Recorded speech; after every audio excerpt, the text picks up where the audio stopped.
Hi everybody, welcome to our Facebook Live, and I'm here today with Teresa Path, who is our Fat Plus Chef Extraordinaire. Hi. She's known as Saint Teresa. Oh, I come up with these ideas and she helps me implement them, so she deserves a big round of applause and a lot of hearts out there, a lot of hearts and flowers. Thank you. So you know what gave me this idea today, Teresa? I was in the car and I was listening to Seriously Sinatra. Oh, that sounds like fun. It was, and I thought to myself, we have to do a series called Seriously Summer. Yes. So we're going to do Seriously Summer. We'll do summer salads, summer soups, summer snacks, summer sips, and today we're doing the thrill of the grill. So we're thrill of the grill. So we're starting out with some information that I think will make your summer full of fun, full of nutrition, full of good health. It'll raise your immunity, and it'll be a wonderful thing for your friends and family and fans. Yes, absolutely. Do we love that idea? We love it. Okay, so why are we doing the thrill of the grill? Because in summertime, people grill. But what I learned from my new research in my upcoming book, which is out in May of 2021, God willing, is that there are certain cooking methods that are unhealthy and are highly inflammatory. And the reason I think that's important to mention now is that we all want to raise our immunity. Yes, especially now. Especially now. And in order to do that, we have to understand that one of the biggest ways to get inflammatory foods into our system is to cook in certain cooking methods. Yes, absolutely. And that's why in my home, we're trying to forego certain methods of cooking that raise inflammatory AGEs, advanced glycation end products, which can happen with the overheating of proteins, oils, and sugars. So in order to do that, you have to remember this mantra that I just made up. Say goodbye to high and dry. Say hello to wet and low. There you go. There you go. So Perfect. Say goodbye to high and dry. So when I talk about high and dry, I guess my question to you, my question out there to all of you. So when you think of high and dry cooking methods that increase ages, that increases inflammation and aging of your skin, your brain, your heart, your joints, what do you think of that are high and dry cooking methods? They're the best cooking methods out there that many of our people that watch the Food Channel are going to engage in, but we're going to teach them how to circumvent the ages problem. So Yes. what are we thinking of? What's high and dry? One thing, grilling. A lot of times we just throw meat on the grill and until it's really dark and crisp. Charred. Charred. Or even doing Yeah. charred Brussels sprouts these days. Yes. I see a lot of charred Brussels sprouts and broccoli. and broccoli. those And what kinds else of do they do things. that is charred that they actually serve as a delicacy?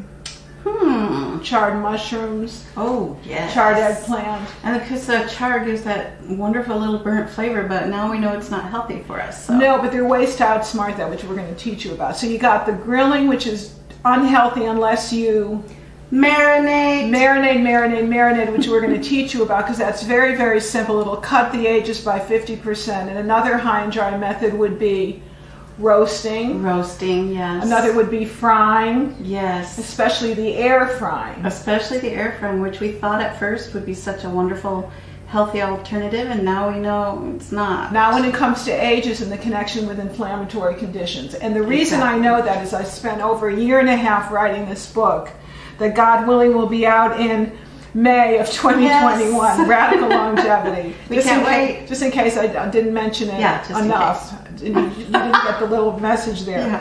Yeah. And I interviewed a woman whose name is Helen Blacera, Dr. Helen Blacera, who wrote a book on ages as an anti-aging diet. I have seen her book. And the thing that we learn mostly is that you get a lot of these inflammatory foods in your diet if you're eating a lot of bacon, which is highly inflammatory because of the ages connection.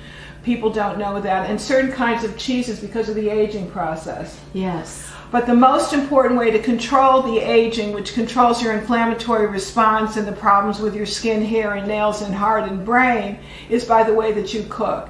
So what would be methods of low and wet? And I'm going to change places with you because we're going to do some demonstrations. Well, some of the best methods for low and wet cooking would be sauteing in bone broth. Sauteing is low and wet, which is healthy in terms of ages. So yes. Sauteing. What about steaming? Steaming. And braising. Braising and stewing. And stewing. Yeah. And slow cooking. And slow cooking. Especially yes. in clay, because we love clay. Yes, we do. And why do we love clay? Because it is like an infrared type of heat that makes the food taste oh so delicious. It does, and I love it too because it's a natural. It's made from the earth. It's natural, and it kind of infuses all of the foods with so much flavor. Just being enclosed in its little box. In its little container. Yeah. We love that. We love our Romertoffs because that is an yes. actual glazed kind of clay cookware, and I think that's relatively inexpensive. Yes. We use the clay cookware for the soups and stews. You mainly use that slow cooker. I think it's called, what is it called?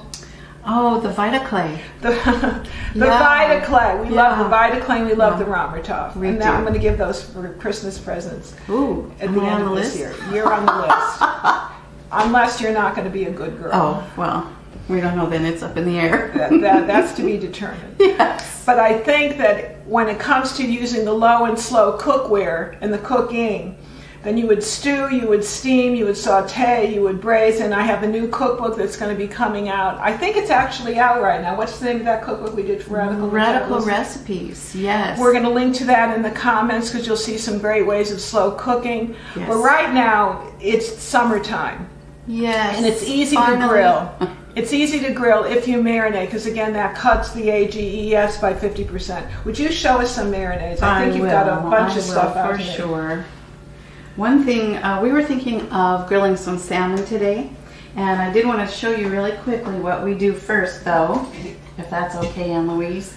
I wanted to show you that we actually clean our fish first and our meats as well. And why do we do that, Teresa? Because we want to remove any residues of pesticides, any parasites, any of those kinds of things. And mold. And mold, yes. So just a tiny half a teaspoon in a gallon of water. It's like a homeopathic formula. Yes. Of Clorox, the Chloromax, the original recipe. And then we dunk our fish. We dunk our fish right on in the little mixture here. And how do you? Believe it or not? And you were very hesitant when you first yes, came to work with me. You were very hesitant. And I was. And now you are reformed. Yes, I'm reformed. You're in recovery. I'm in recovery. So I guess my question to you is going to be, why do you think this is a good way to cook fish, or any products, or why is it a good way to cleanse produce as well as your flesh and protein products? Well, why is that? Why did you besides become the healthy a believer? benefits of cleansing that we know about, I was shocked when I found out how much better the food tasted afterwards by removing any whatever residues might be in there. It stays fresher longer in the fridge. 2 weeks longer. 2 weeks longer. You wouldn't believe how long a salad will stay fresh if it's been cleaned this way first. So I have set the timer for 20 minutes. When that is up, I will dump this water and fill it with fresh water and let it sit another 20 minutes, and then we'll be good to go. And then you do that, we do that with beef. We eat organic beef, but we still do the Clorox cleanse. We do this with chicken, with poultry, and all kinds of things kind of rise to the surface. And we do this especially with broccoli, by the way, because there are all kinds of things that kind of live in the broccoli head. So we do this with just about everything. The food actually tastes quite delicious, so please don't be put off by the Clorox cleanse. Yes. Now, what do we do to marinate, my dear? You've got all kinds of stuff out here. Well, one of the things I wanted to mention is that we have previously always used a traditional marinade, including oils, different kinds of oils. Important point, ladies and gentlemen. And Ann Louise has been teaching me, as she's been writing her new book, that it is a wonderful alternative to use broth instead of the oils. And what we do is we finish with fresh oil on the top of the dish rather than cooking it in the dish. That's right. And the best oils to finish would be a little bit of olive oil that can take the heat. Even better still is a little bit of avocado oil. And thirdly would be your macadamia nut oil. There's another one that you don't see out very frequently. It's called pecan oil, which has a very high smoke point. But we no longer suggest heavy-duty marination with oils because it affects the oil when you cook it at very high heat. So goodbye high and dry. Hello, moisture and low cooking. Yes, exactly. I was trying to be proper and use my gloves here, but since Don't my be hands are wet, proper. it's not working, so Don't be we'll just proper. be improper right now. Improper. So one of our tips is, for instance, in our wonderful, here's my plug, Fat Flush Cookbook for the new Fat Flush Cookbook. Good book. But we have worked hard on this and we have lots of wonderful recipes. Really good Well, recipes. one of the recipes is named after me, Teresa's Lifestyle Marinades for All Seasons. But our new approach to this is you can take this same recipe that's here in the book, and where it calls for half a cup of oil, just replace it with half a cup of broth. Two of our favorites are using just a good vegetable broth or a mushroom broth. Could you even use bone broth? And you could use bone broth, definitely. We've done that as well. We've used bone. Is there a difference between the vegetable broth and the bone broth in terms of taste and the marinade and quality? There isn't really. I think they both turn out equally well. And you don't really miss the oil, especially if you use a little oil finish. Right, exactly. So we're taking a little bit, and how much are you we're going putting to in use there? half a cup of bone broth here. So it's half a cup of broth. And then, so this recipe calls for a quarter cup of apple cider vinegar, but we've been experimenting with some really fun vinegars. Since I'm going to be marinating salmon, I want a little bit of a lighter marinade. So I'm thinking this one would be really good. What do you think? My favorite. I discovered this in Florida. I think it's from California, though. What's the name of it? It is citrus champagne vinegar with essence of lemon. And it's delicious as a salad dressing, by Yes. the way. This Oh, yeah, really it makes is. it makes a salad. That reminds me of one of my nifty tips. You can always use a dressing recipe as well for a marinade. And But substitute to do it the this way, oil. just substitute broth for the oil. Okay. So actually, I'm just going to put a little splash in here. You could measure out about a tablespoon up to Is a that quarter all of you a need? cup. That's all I need of this because I want a lemony flavor, more of a lemony flavor mixed in here. So I was just going to juice some lemon. Juice some lemons, Yeah. And why would we juice a lemon? How high is that in vitamin C? Oh, it's very high in vitamin C. Yes, indeed, one of the highest. Yes, and of course, And limonene. and of course, always wonderful limonene. It's one of the special ingredients, the active ingredients in the lemon. I'm learning things. It's a all the time. phytonutrient. Could you put the lemon zest in there to get even more vitamin C? Absolutely, I love to do that as Who well. knew? So I'm just going to go ahead and pour my lemon juice in here. I just juiced half a lemon. I also love garlic, and Louise is a big garlic fan too. Love garlic. Yes, so you just want to dice up your garlic. And actually, I forgot, but usually I like to smash the garlic first just to release those oils and flavors. And we So use good. some mortar and pestle sometimes. Yeah, we do. We have a special mortar and So pestle. we're just gonna, I'm just gonna put a big old bunch of garlic right in there. Oh, my favorite. And we use a lot of fresh herbs too in our summer marinades. Ooh. So today we're using dill. Oh, Just dill. chop some fresh dill. Dill. And you can Good follow, for the digestion, by the way. Dill is a wonderful summer, spring herb because of the digestive qualities. Absolutely. But where's my favorite one? The thyme. Your time will tell. I didn't bring thyme out here Oh, today, oh my but we have gosh. time to get it if you would like. Yeah, this is timely. We adore thyme because it's antiviral. So if you have a little thyme, throw it in everything. That's right, we do love it. But just to finish this off, I'm going to use some fresh ginger. Gives it a little Perk. perk. Zing, a little perk. A little goes a long way. Just so you know, we washed this fresh ginger in our Clorox bath ahead of time. You don't actually have to peel ginger unless you prefer to. A lot of times I just use it as is, and we have this nifty little grater here that I we love like that to do. little grater. I know, it's so cute. It was a gift. It was a gift. So probably about a teaspoon. You could do a little more if you like. A lot of ginger, but I'm just gonna put in a little smidge here. Smidge of ginger. Smidge of ginger. So far we have the Yeah. broth, we've got the vinegar, champagne vinegar, we've got the lemon, we've got the garlic, we've got the dill, or you could put thyme. You could, Or absolutely. what about rosemary?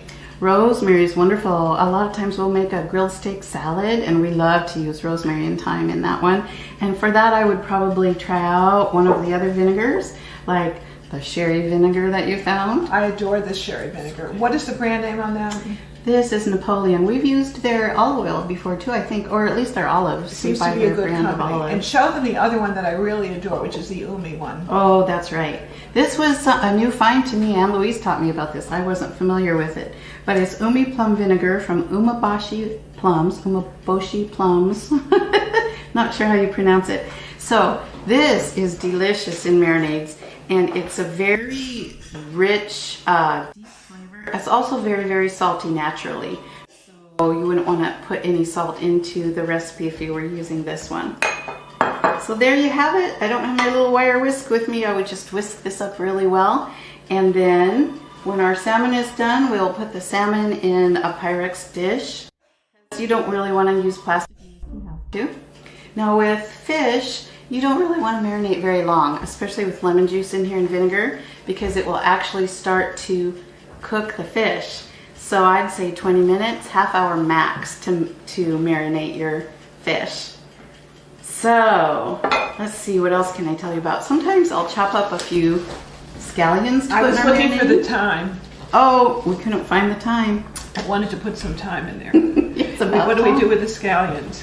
Oh, I was just saying it's another ingredient I like to use. I didn't put it in this one, but actually what I might do is chop it up and just sprinkle it on top of the fish as it's grilling. Lovely. Yeah. So thank you all for being with us. Next time we're going to be doing sizzling summer salads for seriously summer. Wow, that is serious. Goodbye. Okay, bye.